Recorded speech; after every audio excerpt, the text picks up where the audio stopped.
main service panel. If there's 2 or more systems going solar, it's probably going to be more effective to do what's called virtual net energy metering, where we're basically putting the panels up on the roof. Each manor is going to own their own equipment, but we're going to pull essentially one set of wires down, connect the inverters together, and then connect it to PG&E's infrastructure, not your service panels. So essentially, instead of making 8 different electrical connections or 4 different electrical connections, we're going to make 1 connection and use PG&E interconnection laws to do that to save you guys money. Yeah? I want to ask further about the maintenance issue. If I understand what you said, each like kind of building owns, but who's in charge? Who's going to make these? Who's going to see that our stuff is taken care of? If I have 8 manors in my building and 6 of us are doing this, I mean, who's going to make the decision and how does that happen? This may not be your question, this may be a mutual question, but I'd like to know something to think about, or for me to know about. Yeah, sure. So getting back to what maintenance is required, it really is just panel washing. At some point over the life of the system, the inverter is going to go out. The inverter will have to be replaced. That's roughly year 15, 16, 17, year 20, somewhere in there. But the inverter will have to be replaced. Until that happens, all that needs to be done is the panels need to get washed. There's no lubricant, there's no moving parts, there's no gears, there's no anything. So let's take an example answering your question specifically. Let me just get through her question, and then I'll handle yours. So let's say, just for conversation's sake, that these are the panels that go to unit 4B. And so 4B is going to have these panels. They're going to go down, they're going to connect to an inverter specifically for these panels, and then they're going to connect to the main service panel, either to that unit service panel or to PG&E side of the service panel. But ultimately, 4B owns these panels and that inverter, and we have a monitoring system that shows what their system is producing. If for whatever reason their system goes down, there's a problem, whatever it may be, then unit 4B is going to call us, and we're going to come out, we're going to assess what's going on with the system and correct it. And if we need to, for whatever reason, if an inverter went out or the panels went out, we need to make a warranty claim, then we take that panel off, we send it back, we get a new one, we come back, we put it on the roof, we put it on the wall, but we're handling all of that with unit 4B, with the owners of that manor, directly. It doesn't involve the HOA. The HOA is essentially giving manors the access to the roof, to the common area roof space, is essentially what's happening. But you're going to own your own systems. But even if it's a matter of cleaning, who is going, I mean, none of us can climb up on the roof and clean. I mean, do we make the, you'll do it, right? I get you. I think we haven't really discussed that, but I would assume that the best way to do it would be that if your panels are dirty, the likelihood is that the other 5 people in your manor will be. And at that point in time, the 6 of you get together and say, let's hire a window washer to come and clean our things. We'll each put in $20 and hire them for 4 hours. And hire them for 4 hours and they come out and clean it. But that'll be probably an individual building decision, not an HOA. It'll just be the owners in that building. Jeff, there's one other issue along these lines, and that is the responsibility during re-roofing. Do you want to address that? The cost of removing and replacing the panels if a roofing job is needed?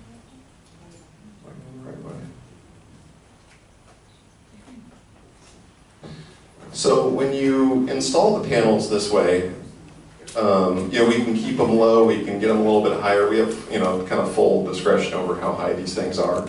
But you can see there's room to maintain the roof underneath. They're not sitting directly on the roof.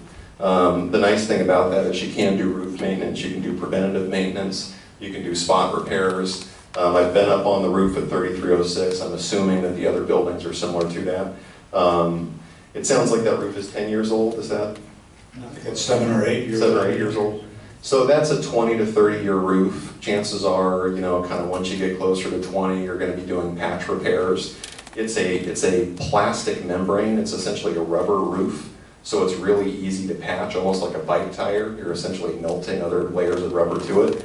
But let's say you're 10 years down the road, you're 15 years down the road, and you want to do this work.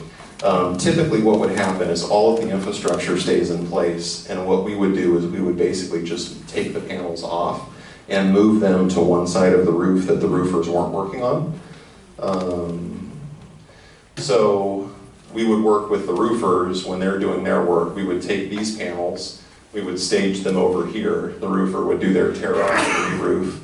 Then we would go put these panels back on and do the exact same thing and switch them over. So it's really just an hourly cost. I would say it's probably, you know, two days of work total for 3306 for 3 to 4 guys, and that's going to be a fairly minimal cost. I'd like to talk about the elephant in the room, the cost. Yeah, sure. We'll get right to that. Does that address the roofing? Yes, thank you. I mean, it's hard to give you an exact number because all these buildings are different, but you know, it's going to be a pretty small number. Yeah, sorry. Getting back to your question. Well, my question was basically the same. Was if there is a leak, then how is that addressed? We have to address that. Yeah.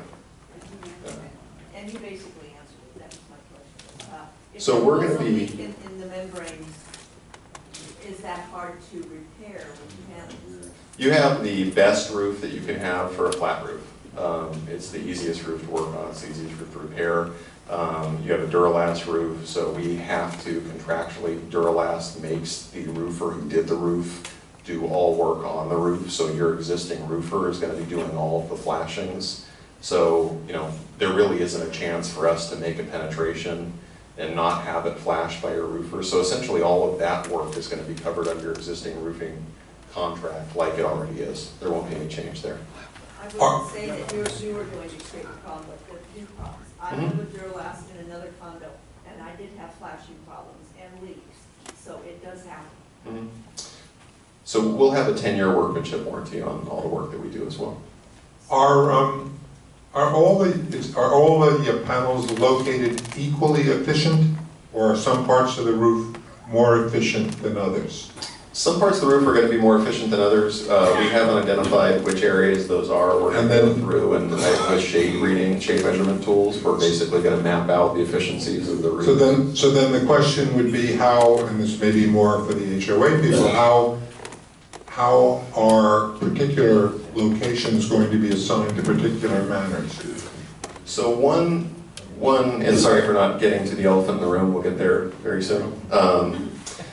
So one of the reasons why we want everyone to go solar at once is because what it will allow us to do is to do what's called a virtual net energy metered interconnection with PG&E. And the easiest way to think of it is if these are all different units and all different systems, all of those tie down to one point and they connect to PG&E's side of a main service panel. And what we're able to do then is we're basically able to collect all of the solar production and then have PG&E allocate it to each manner's bill. So 4B may have a 5 kW system, this may be a 7 kW system, etc. At the end of the month or at the end of the installation, what we tell PG&E is 15% of the power goes to this unit, 20% of the power goes to that unit, 30% of the power goes to this unit. So what that does is it basically aggregates the production of the whole system and then divides the kilowatt hours that are generated to the individual units on a percentage basis, eliminating the problem of is this square foot more effective than that square foot, or vice versa. Right, so then that still leaves the issue of who owns which square foot. Technically, yes. So on paper, when you file your tax credits, there are going to be some of these things. The solar committee, the HOA, is going to have to work out. Part of the reason we don't have a clear answer to that is because we don't know how many people want to go solar, and there's a lot of time and cost on our side involved to get up on these roofs, take all these measurements, do all the CAD drawings, all that stuff. So basically, the the goal is, confirm that there's interest, and if there is, we're going up and spending a few days for free to do all this analysis and come up with, what is the solar footprint, what's the capacity, and how do we divide this stuff. So is that how you determine the cost per unit? No, I'll get to that here right now. Can I take a stab back at your question? So, all of the panels on your side of 3306 would be jointly owned by all 4 of the units that are below that. So you would have a system that is generating 5 or 6 kilowatts, and you'd be getting that back to this virtual net metering system from PG&E. You wouldn't actually own this panel or that panel, you'd own this percentage of generating capacity. Okay, but should repairs be necessary or expenses be necessary? They would be shared among all the owners? Good question. Thank you. And we are right there getting down to those little details of how that's going to work out. We still don't even know who's going to be part of this, so it may be that we can't use virtual net metering if we don't have enough people doing it. Okay. And then that becomes moot. So I don't want to try and not answer the question, but we just don't know yet, and we won't until Jeff gets through the next phases of this, and that's why we brought him on now, because he can do it and we can't. So, Thank you, Richard. pleasure. My son just put solar on his house, and he was talking, I might be, he's telling me all about it, but that he has a system that actually stores. His system will store power, and he said that PG&E is going to kick that ability away within a couple of years. Does this system do that, or am I wrong in understanding what he was telling me? He probably went with Solar City. Yeah. And so they are making, they're leasing battery backup systems. Unfortunately, they're not really described. They're sold differently than they actually work. So right now, there's literally no financial benefit to having a battery backup system. There's zero. The only benefit to it would be if your power went out, he would have a short reserve that he could tap into to power the home. That's what I was talking about. So there is that benefit. There are 3 kilowatt-hour battery platforms. You might get an hour out of it, 2 hours out of it, something like that. Not a whole lot of time. PG&E rates the CPUC is now mandating that all of the investor-owned utilities, PG&E, there's 3 big investor-owned utilities, PG&E being one of them, now have to incorporate battery backup into their rate case analysis and plans moving forward. So by 2019, it's mandatory that all of PG&E's residential rates are time of use, and all of PG&E's residential rates allow for battery backup systems connected to the AC side. So you will have the ability to incorporate those in the future. But until PG&E implements demand charges for residential rates, it's a total waste of time and money, unless your power goes down. We have customers in Santa Cruz Hills. It's great for them. For everybody else, it's a lot of effort. You don't get a lot of benefit out of it. The elephant. The elephant. Here we come. Okay, so because everybody wants to see the elephant, I'm going to go forward first and then back. Here are the costs. This is assuming a 5 kW system. This essentially eliminates, actually let me do this, this will be easier. So this is an example. So looking at a system or a manor that has a $155 a month bill, a 5 kW sun power system will essentially offset 90% of the bill. It essentially eliminates the PG&E bill. Here's an example modeled out using one of the manors from 3306. What the blue bars are the solar production, the yellow is the usage, and you can see they're generating more power than they're using, they're earning a credit. That's going to pay for kind of the winter months when they're producing less solar. At the end of the year, they've offset 90% of their bill. They're saving $1,700 in the first year. Net of their investment, they're getting $75,000 back over the guaranteed life of the system. they're getting a $6,400 tax credit. That comes out to be an ROI of about 16%. PG&E getting to like the tiers that they charge you. As you use more electricity, they start charging you more for electricity. Here is what that manor looks like before. So tier 1, tier 2, tier 3, tier 4. This is how many dollars they're paying to each tier. And you can see after they go solar, essentially they've eliminated all of the expensive electricity from PG&E, and they're only paying a portion of tier 1, just the cheapest electricity. So what does a 5 kW system cost? So a 5 kW system, if one person goes solar, if one manor goes solar, it's $27,900. You get an $8,300 tax credit, so your net cost is $19,000. One of the reasons why this is more expensive is because we have a lot of electrical work to do. So there's a lot of hours getting panels up on the roof, getting them installed, and then we basically have to pull, in some cases 1 story, so the 1 story manors will be cheaper than what you see here. 3 story, depending on where we go, might be a little bit more expensive. 2 story, this is kind of what, using 3306 as an example, but we basically have to pull everything down, we have to mount the inverters, do all that work, and then we have to tap the electrical service panels that are here inside the electrical closet. So you can see here, as more manors go solar, the cost of these systems decreases. One, we're giving a break on our side, but you're also getting efficiencies from kind of, crane lifting panels up on the roof, that kind of stuff. Sharing the, instead of doing, just one person paying for all that electrical work, now you have 2 people or 3 people or 4 people or 5 people or 6 people paying for that electrical work. And so you get a lot of economies of scale. So depending on how many manors, and this is a very rough example to kind of show you, generally speaking, what the ballpark looks like. Anyone who wants to go solar or is interested in it, we're going to meet with you individually and price out your system individually. You're going to have your own proposal. I'll go to that here in a second. But as more people go solar, you can see the price comes down, the tax credit comes down a little bit, but your net cost comes down quite a bit. Is the payback in years? Yeah. So one thing, can you stay there for a second, Jeff? One thing is, on the number of manors, it's really, so each building is split in 2. So on 3306, you couldn't have more than 4 manors participating at one time. 6 would be on the 3-story buildings, would be a maximum.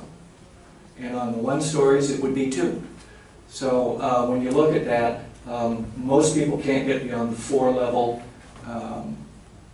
so you know what we're looking at. The 8-unit buildings, and then there's 4-unit buildings, and then there's 12-unit. Right, so the 8-unit buildings are split in half, and we have to have 2 systems just because of the rules, and so we couldn't get more than 4 manors participating. You can have 4 on each side, but 4 would be the maximum. And so I think the 1-story manors, all I've looked at is 3306. So I know the 1-story manors are going to be less expensive than this because, it's a whole lot easier to do everything on a 1-story building. I don't know if the 3-story manor is going to be, or manors are going to be more expensive because I haven't looked at those, but I think it's going to be pretty representative. This will be pretty representative of the 2- and 3-story buildings. So how does the process work? Basically, anyone who's interested in just evaluating what would solar look like for them, how much would they save, you have to let the committee know. They're going to put you in touch with us, and we're going to come out and meet with you individually. So we're going to collect your electrical usage information. You're going to meet with either myself or some of the members on my team. Oh, sorry, question? Yeah, Jeff, you had mentioned earlier that there is financing available. Mm-hmm. So that's one of the things we're going to be going through with you when we meet in person. Do you get the full rebate if you finance, or is that Yeah. what you pay? No, you still own it. So, again, this is a graphic. This doesn't have numbers on it, but it shows you what you're dealing with here. Instead of paying for the system out of pocket, you're basically going to do a loan. And there are, Provident Credit Union has a great 20-year loan. Some of the PACE programs, you may have heard of PACE, Property Assisted Clean Energy. It's basically a loan that goes on your property tax bill that can go out 20 years with a low interest rate. That's a great option. There's a lot of good loan options that you can use to pay for a solar system. Whatever loan option you use, you're still the owner of the system. You still get the full tax credit. So you get that whole tax credit. And what ends up happening is here's your bill before solar. After you go solar, you've got very little that you're paying to PG&E, and then you have a solar loan payment. That solar loan payment plus the remaining part of your PG&E bill that's left, I think it's pretty fair to say in most cases, is going to be less than what you're currently paying PG&E. So you may want a shorter loan, you may want a longer loan. We'll work with you to figure out what do those cash flows look like. What's the sweet spot for you? We customize those for everybody. But financing these things, part of them, all of them, you can do whatever you want. But it's what, I would say it's probably what 60% of the market does now. Yeah. So, you may want to. I've never had a customer turn down on a 20-year.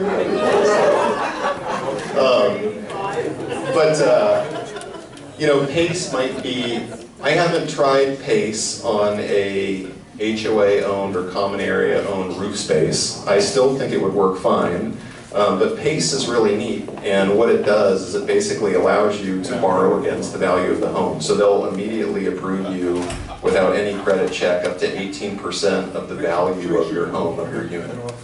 And then it attaches the property tax bill. You get to deduct the interest because it's a property tax payment, and if you ever sell your place, it transfers with the title of the home. So that might be a convenient option. I have a question about, you started out showing a $155 a month bill, and I think you were saying that for a $155 a month bill, you need 5 kilowatts of energy generated. Mm-hmm. And how many panels does that equal? 15, roughly 15. 15 panels, okay.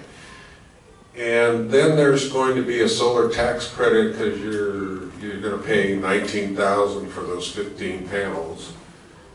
But you only get that tax credit once or twice? Once. In the year that the system's installed. So you get 30% back in the year that the system's installed. Okay, just once, all right. Yeah. If you, I don't know if anyone does, if you take a home office deduction, you can claim commercial depreciation on whatever percentage of your home office deduction that you use.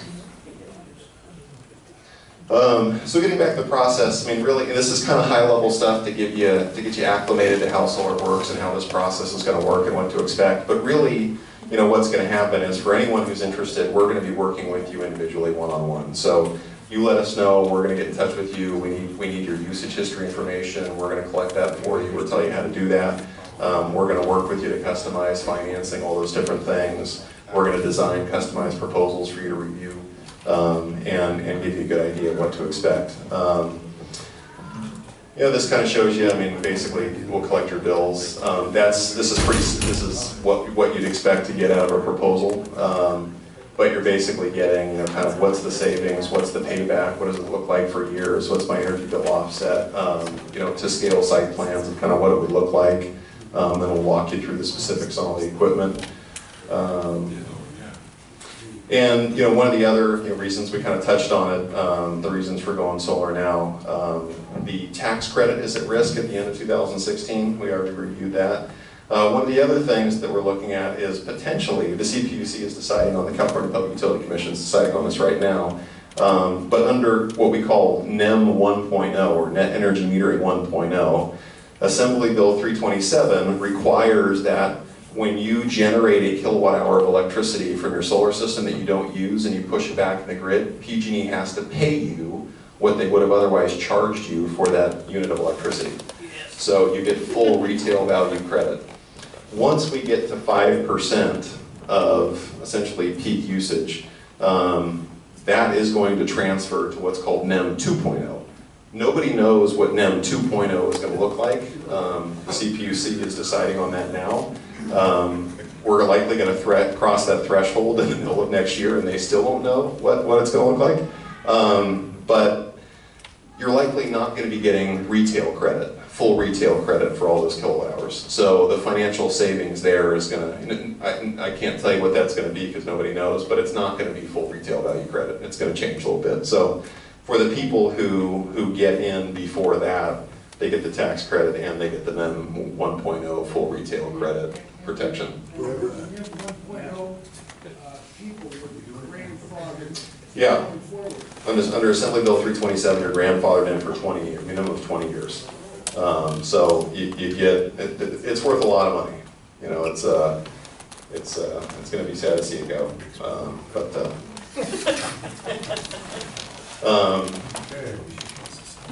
That's pretty much it. So thank you very much. But now we'll open it up to any additional questions if anybody has them, or if anybody has cards.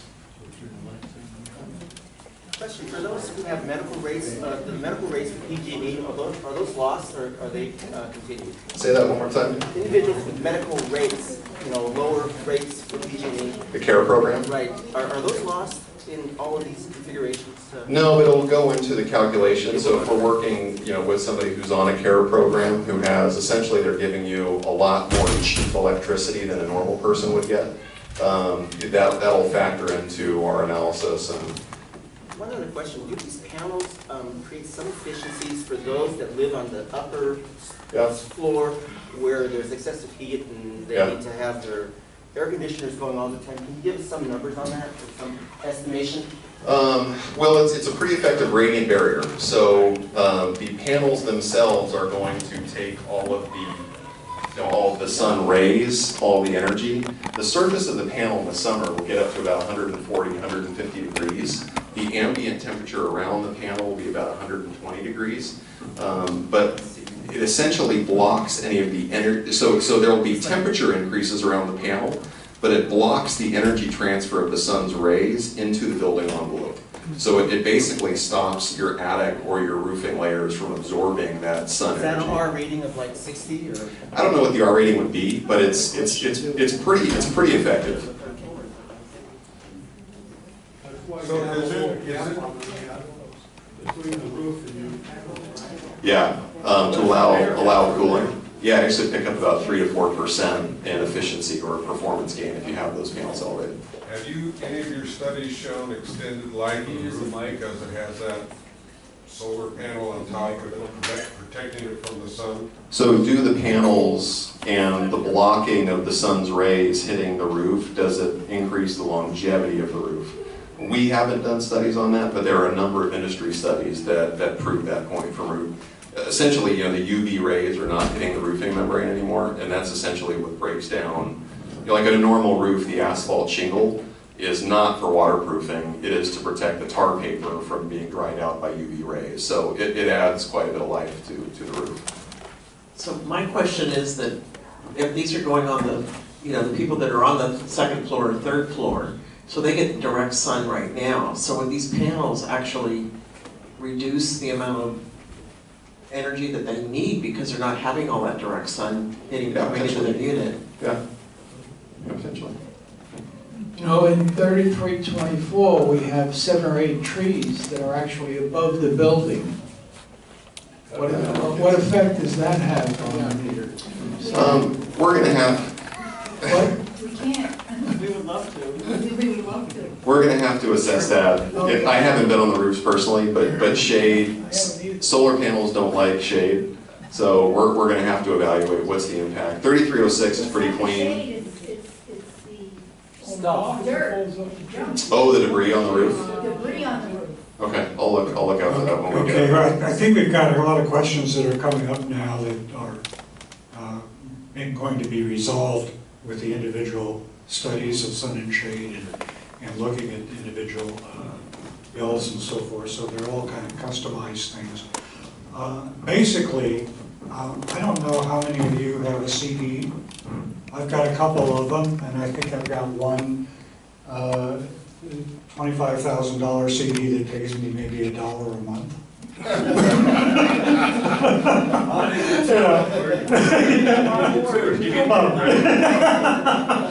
So you can see that the financial advantage of moving quickly on this is extremely important. And, you know, we're not saying that you have to make this decision, but Dr. Ruppert is going to give you an idea of the path forward and the balloting process, because we will need to take an official vote. Now, you already voted in a survey, but that survey wasn't an official vote. So if you go ahead with that, please. Thank you, Jeff. Thank you.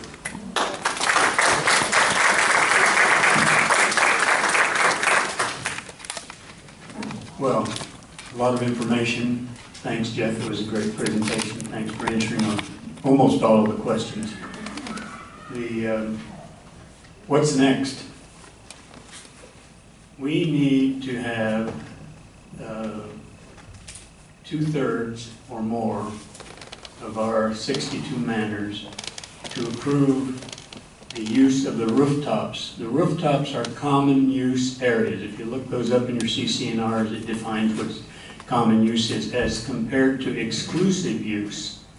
And what we will ask on the ballot is that the membership votes to approve the use of the rooftops, converting the rooftops from common use to exclusive common use. Exclusive means that each manor has a portion of the roof that they can use. But in order to do that, we have to make changes in the CC&Rs. We have to do this ballot. The ballot will be coming out. We have to go to our attorney and have the attorney draw up the verbiage for the ballot. And, pardon? No. And the ballot will be coming out probably in a week or so. And at that point in time, we have 30 days for you to consider the ballot. We then will have you return the ballot by a specific date. We'll have another meeting like this, and we'll open the ballots in front of everybody and count the ballots. And if we have 42 or more people who say, this is not buying in, I want to make this clear, this is not saying that you as an individual are going to do it. It's only giving approval to the people who want to do it to be able to do it. So we need 42 or more manors to agree to allow the rooftops to be used as exclusive use common area instead of common use. That's the requirement that we have to go through. That's the big hoop that we have to go. At the end of that time, then we will have to change our CC&Rs specifically to designate solar power usage on the roofs. And we had to make some policy changes with those. So there's a time frame of each of these things. There has to be 30 days for the ballot, has to be 30 days for the CC&R information to be sent out and approved by the membership. So we're looking at some time frame of getting involved. One thing I want to mention, and I think I'm correct on this, what happens if the ballot doesn't pass, if we don't get 42? Does the procedure stop? Well, the committee's responsibility will basically stop at that point. We have no mandate to go ahead. However, that doesn't necessarily stop the installation of solar, because with Davis-Sterling laws and California solar laws and the California Solar Initiative laws, they have made it so that homeowners associations effectively do not have the power of saying, you can't do it. What's the downside of that? To me, the downside is clear. You start getting, we can as a mutual pass a resolution that says, okay, we didn't get 42 votes, but whoever wants to put solar in still has to apply, still has to go to the alteration permit, and so on. But we can say to them, you must use solar technology as your sole provider. And we can do that as a mutual. Why would we want to do that? Because we don't want to have 13 different looking panels up on the roof with 13 different problems by 13 different people that have to come out and fix them. We want to be able to say, this is the person that was selected for this reason, and anybody who wants to put solar in will go to Solar Technologies and do this. It's the only logical way from my standpoint of doing it. But we still would not be able to say to people, you cannot have solar. And there are some mutuals right now that are undergoing this procedure. The current California law says that if somebody applies for solar, you have 45 days to respond to them as a homeowners association. Most of the mutuals are having trouble dealing with this because they haven't been upfront about looking at it. And now they're trying to make the rules fast to see how they're going to handle it. It's really sticky. Obviously, from my perspective, we can avoid that whole scenario by having more than 42 people, 42 manners say, yes, we want to let solar come into Mutual 48. At the end of that time, assuming that we get 42 plus people to say we want to have this, then we will then circulate, or we haven't figured the mechanics about it. We'll find a mechanism in which you sign up to the solar committee and say, I want to evaluate this. We then develop this list, we give it to Jeff, his people come out and individually sit down with you and talk to you about what the options are that you have. Obviously, when we get to that stage, the faster that we move, the better off we are in terms of getting it in. There's still a time frame of months, right, of going through, because Jeff and his people have to go down to the city, they have to take all these permits in, we have to do alteration permits with MOD. There's a whole scenario of administrative things that have to be done that take time to get done. That's why the solar committee has, I think, worked admirably hard to get to this stage from June to here. And I think we're moving faster than most other people. So that's the process that we have to go through the ballot. We will go probably tomorrow. We'll talk to the attorney and say, please develop the ballot for us. When she gets this, the ballot, we'll have it printed, we'll mail it out. You'll have 30 days to respond.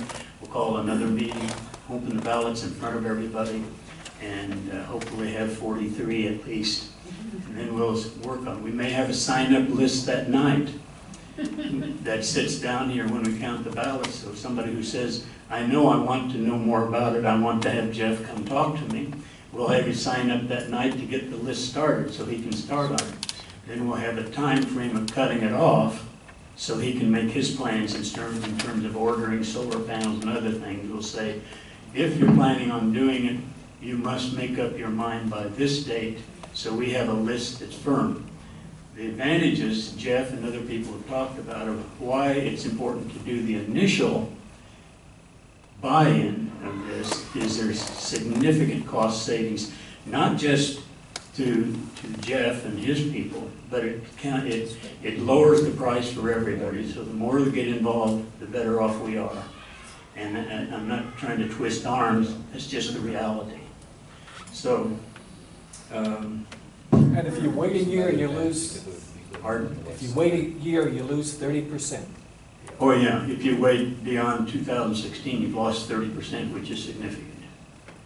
So that's basically all I have to say. Except one last word I would mention, and that is that personally, from my standpoint, I want to thank the members of the Solar Committee who have burned up the email highway over the last 3 months, plus having some special meetings that we've had. And I want to thank Jeff for his participation in assisting us to get this far along. I think we've made tremendous progress, and unless anybody else has any specific questions they'd like to, yes? John, I just wondered what would be the time frame in an estimation of when we would actually be using the solar power? The time till we're actually using it? Yes. In our lifetime, will the solar I think that the current plan, well, everybody's lifetime may be a little bit different. That's one of the problems we have to deal with at Rossmoor.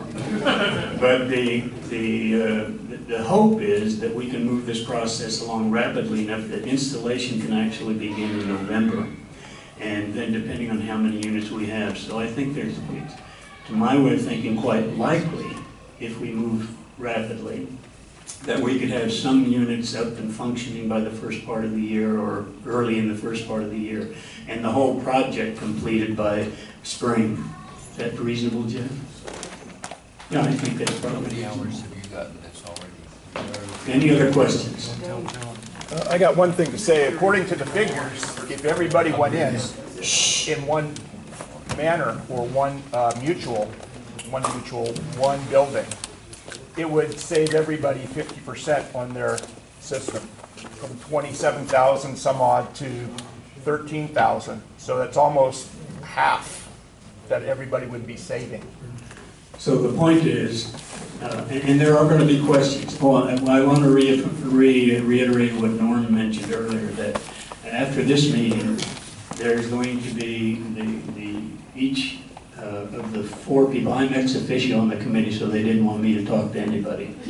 That was a brilliant decision. But the point is, the other 4 members, they have divided the manors equitably, and they will be contacting you, or you contact them, to sit down, and they will again reiterate some of the things that we talked about in a little bit more detail.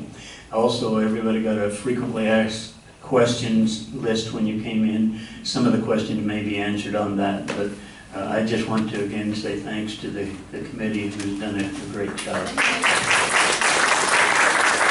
Thank you all for coming. Thank you very much.